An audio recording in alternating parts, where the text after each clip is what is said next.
Welcome to episode 10 of Huerta Urbana. We're in episode 10 already, and time just keeps on flying by. In the video, you're going to actually see spring starting. So you're going to start to see lots of growth. Actually, I need to find ways to help my plants start to grow up because in my very small area, I can't let them grow out because there's just no room.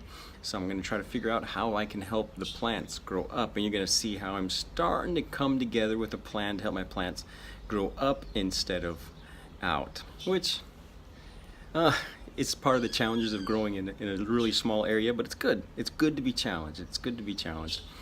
In my little teeny garden, I grow about 2% of what I eat probably. I mean, that's hitting it high. 2% would be hitting high on the percentage of how much I actually eat. I mean, that could be super discouraging for some people, but I mean, there's some people that probably go 1%, and there's tons of people that grow 0% of their own food. So 2% is not too bad.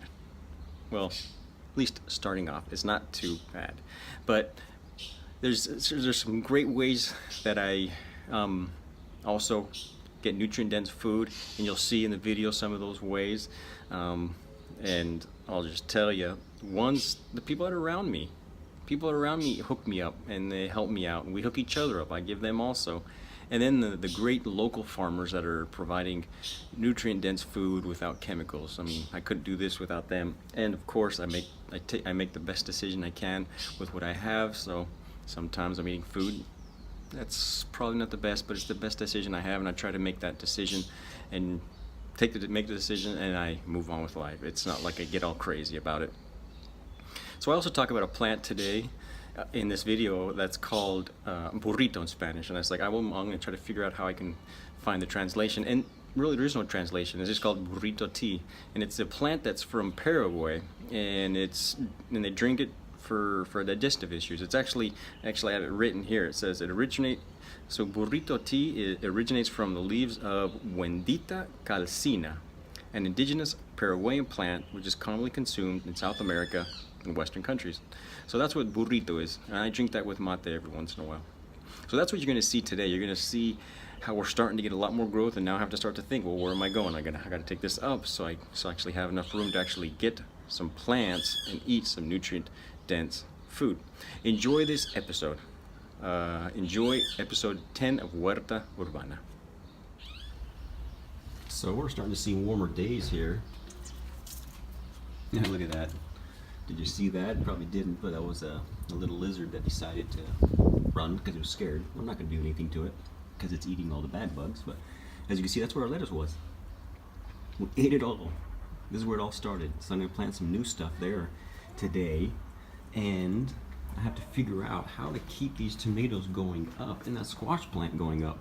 So what I'm going to do is I bought this wiring, this mesh, and I'm going to figure out how I'm going to place it so I keep these things growing up instead of out. Because with small spaces, you need to use up more than out, because that's really all you have. So that's how we're looking. And I moved this over here. We've eaten the majority of the arugula, but still some. Hopefully you can see good. But that's how it's coming along. Now I gotta figure out how to make these plants grow up instead of out. Good times. Real quick, you can see there's our little garden friend. He's hiding behind the back. Well, he thinks he's hiding because he's got his head down there, but I can see the rest of him. So that's our little garden friend that helps us keep the bugs at bay. I'm glad to have him here. And this is the other side of the house. Check this out. So I got a raspberry bush right there. This was actually given to me by a patient. Another one right there. This plant right here, that's right in front, it's called burrito here. I have no idea what it's called in English. I'll have to look that up. But it's great to help with digestive problems. I drink that with mate. We take the leaves out and put it in mate. But check this out. Looks like we're gonna get some raspberries. There's that one there. We got a couple flowers. We should get some raspberries. This is also a plant that was given to me by a patient that's also helps with digestion. And right behind there, also another albahaca, which in English is, oh my goodness, I can't remember, but basil. So there's a basil plant, and then here's our two avocado trees that are coming along. You can see what's coming out back here too. Here's something a little different. As you can see, it's not my garden, but these are actually oranges from one of our neighbors. So this is also fruit that is very healthy. What I'm doing is actually making orange juice that me and my daughter and my son are going to drink. And then all the peelings go there to make what? Of course, compost.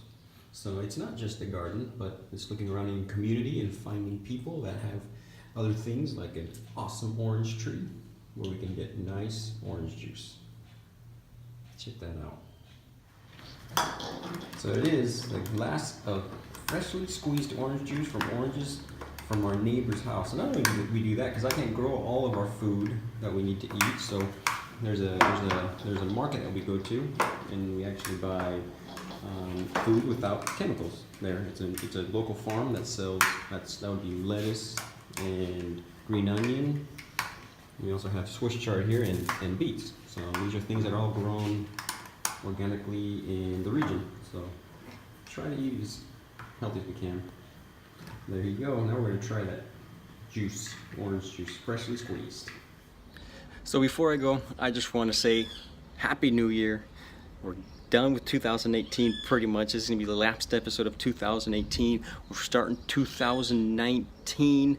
2018, all sorts of stuff happened. 2019, lots of things are going to come. There are some downs, there are some ups, like there always are. But 2019 is going to be great. And what I think we should all do, and it's not because of a new year. I mean, this could be, you could be watching this in June of next year, and it's just a time to set some goals. And I say health goals, but we should set goals for many aspects of our life. But let's set some health goals. Let's not let our goals, let's not let our dreams, let's not let our desires, and let's not let our plans, our purpose not continue forward. So let's make some goals. Let's make some goals that are tough. What I want you to do, let's make some goals that are tough, but let's be able to move forward with 3 simple things every day to reach our goals. Those 3 things every day need to be so simple that it's almost impossible not to do it. So we can keep ourselves motivated and we can reach what we want to be, reach our plans, our desires, and all that great things that we want to achieve, our dreams. We need to do it, but it needs to be done one day at a time. And those things that we do every single day need to be achievable. That goal might seem incredibly difficult, but if we take it down to simple steps every day, we will achieve them. So let's do that every night. Write 3 things what you're grateful for. Your 3 things you're going to do the following day to reach that goal down the line, that dream, that desire, all that awesome stuff, so we can live our lives just a little better. Again, thanks a ton for checking out this series, Huerta Urbana. It's only getting started. 2019 is going to bring even more. You're going to see a lot more growth and all sorts of cool things. And, well, you guys are awesome. Don't forget to subscribe to the show at Pastos Verdes Farm. Also, I got my podcast online, and you can listen to it on YouTube. And if you like the show, rate, review it, and we'll see you next year. You guys are awesome, and Happy New Year.